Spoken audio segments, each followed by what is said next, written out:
So ভাই, লোভে পাপ, পাপে মৃত্যু। পরপর দুটো ম্যাচে সেম কেস। ওদিকে আগের দিন রাজস্থানের ম্যাচও তাই, আর মানে রাজস্থানের সাথে কলকাতার, মানে রাজস্থান ভার্সেস কলকাতার যে ম্যাচটা ছিল সেখানেও তাই। আজকে লখনৌ ভার্সেস এসআরএইচের ম্যাচেও তাই।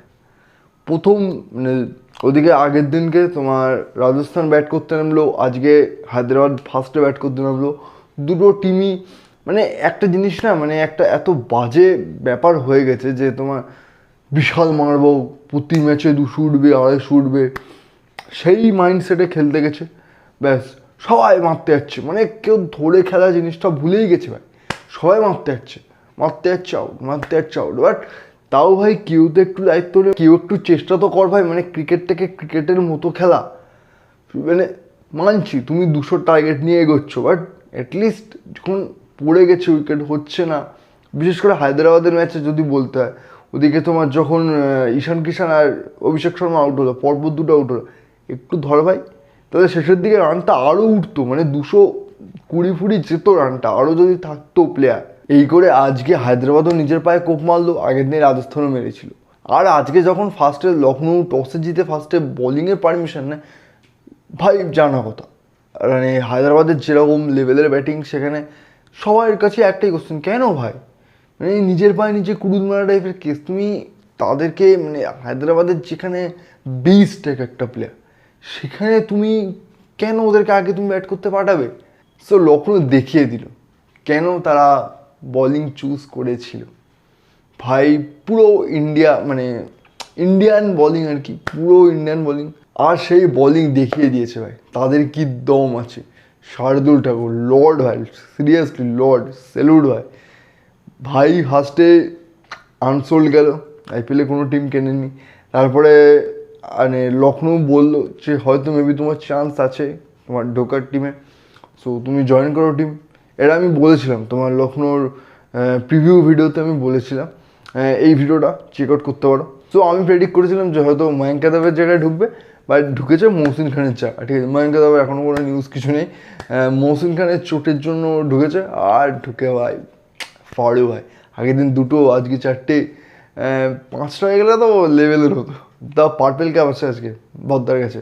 তারপরে ওদিকে প্রিন্স ইয়াদব ভাই, ওই প্লেয়ারটাও মানে নতুন প্লেয়ার, ভালো প্লেয়ার উঠেছে ভাই প্লেয়ারটা। আর আজকে হায়দ্রাবাদের কাছে অ্যাজ আ ফিজিক্যালভাবে যা মার খেয়েছে ভাই, মানে এর হাতে লাগছে, ওর আঙুলে লাগছে, এর পায়ে লাগছে, এর এখানে লাগছে। ওফ, কি চলেছিল ভাই ফার্স্ট ইনিংস। সো চললো। তবে সবচেয়ে ফার্স্ট ইনিংসের মানে বোমব্লাস্টিক বা শকিং কেস, ভাই আমরা জানি যে প্যাট কামিন্স ব্যাট করতে পারে, ভাই বলে এইভাবে মানে বলে না, মানে সঙ্গ দোষে লোক যেরকম সঙ্গে মেশে সেরকম হয়ে যায়, সব তাই হচ্ছে। আগের দিন বলছিলাম যে ঈশান কিষান ভালো খেলে, বাট ঈশান কিষান এখানে এসে ওপর লেভেলে খেলছে, ঠিক আছে। আজকে আউট হয়ে গেল, বাট আগের দিন ভালো খেলেছিল। তোমার প্যাট কামিন্স 6 ছাড়া কোনো কথা নেই প্যাট কামিন্সের। সো যাই হোক, তোমার ব্যাটিং চলে নিজেদের দোষেই কাইন্ড অফ 190।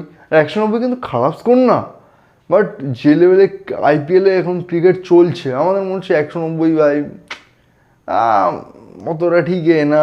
সো তারপরে নামলো পুরান, মানে পুরানের আগে তো মার্করাম নামলো। মার্করামকে যদি এরকম পারফরমেন্স মার্করামে চলতে থাকে, বাদ পড়ে যেতে পারে ভাই, অন্য কেউ ট্রাই করতে পারে। সো জানি না মার্করামে কী হচ্ছে, কেন ওই বা ওপেনে করাচ্ছে মার্করামকে, আমি জানি না। আমার মনে হয় ওপেনে মার্করামের হচ্ছে পান্থকে করালে বেটার হবে।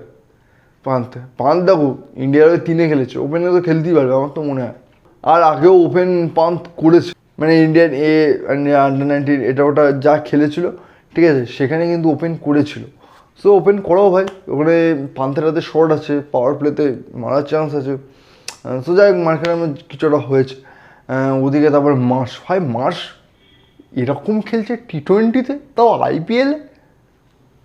ওদিকে তোমার পুরান জাস্ট এসে দেখালো ভাই, হায়দ্রাবাদ দেখো তোমরা ব্যাটিং করে লোককে, অপোনেন্টকে যেটা টেস্ট করো, নিজে একটু টেস্ট করে দেখো কেমন খেতে। এরকম অমানবিকভাবে 4-6, মানে অপর বোলারদের যে কষ্ট বা দুঃখ হয় সেটা বোঝার চেষ্টা করো বস। ভাই ঝোড়ো ইনিংস খেলে গেল 70 ইনিংস। ভাই পুরো চিলি গায়ে, ঠিক আছে ভাই আমার করছে, ব্যাটিং আসছে ফাটিয়ে দিয়ে বেরিয়ে যাচ্ছে, আলাদা ব্যাপার হয়। সো তারপরে হঠাৎ করে মানে পুরান মাস পড়ে গিয়ে ফটাফট 5খানা পড়ে যায়, ভাই লাস্টে গিয়ে না চোখ না করে দেয়। তবে যাই হোক মানে ভালো ফিনিশ করে দিয়েছে।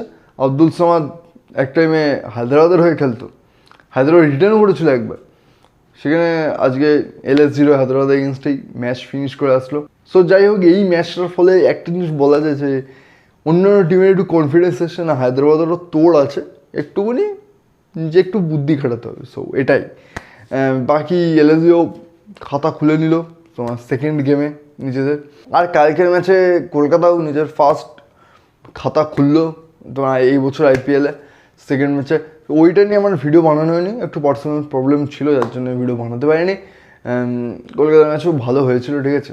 তোমার ডিকক ভালো অ্যাজ আ সল্টের বলতে পারো তোমার রিপ্লেসমেন্ট পেয়েছে, বাট সল্ট আলাদাই লেভেলে ছিল, ঠিক আছে। তো যাই হোক এই ছিল আজকের ভিডিও, ঠিক আছে। কালকে একটা গরম ম্যাচ আছে, ঠিক আছে, তোমার RCB ভার্সেস CSK গরম ম্যাচ আছে, সেটা নিয়ে কালকে আসছি খুব তাড়াতাড়ি, ঠিক আছে। তো আজকের মতো ভিডিও এই পর্যন্ত, আর প্লিজ সাবস্ক্রাইবটা করো।